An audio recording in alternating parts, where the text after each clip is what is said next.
আমাদের নবী সাল্লাল্লাহু আলাইহি ওয়াসাল্লাম বলেছেন, হায় আমি যদি আমার সেই ভাইদের আমার দিকে আসতে দেখতে পেতাম সেই হাউজে কাউসারের পারে, তাহলে আমি তাদের স্বাগত জানাতাম শরবতের গ্লাস হাতে। জান্নাতে প্রবেশের আগেই আমি তাদের পান করাতাম হাউজে কাউসার থেকে। সাহাবীরা জিজ্ঞেস করলেন, হে আল্লাহর রাসূল, আমরা কি আপনার ভাই নই?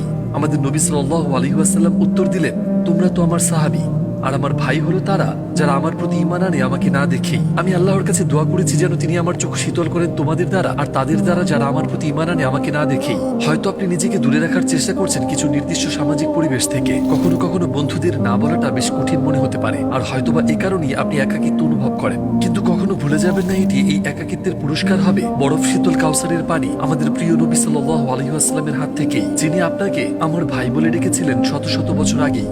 এর চেয়ে বড় সার্থকতা আর কি হতে পারে? আমরা লড়াই চালিয়ে যাব, আমরা ত্যাগ স্বীকার করব। কখনো কখনো আমরা আমাদের স্বাচ্ছন্দ্য হারাবো, আবার কখনো আমরা একাকী হয়ে পড়ব, কিন্তু যতক্ষণ আল্লাহ আমাদের সাথে আছেন আমরা কখনোই একা নই। ঠিক যেমনটা ইসলামী স্কলার বদিউজ্জামান বলেছিলেন, যদি তুমি একজন সঙ্গী চাও তবে আল্লাহই যথেষ্ট।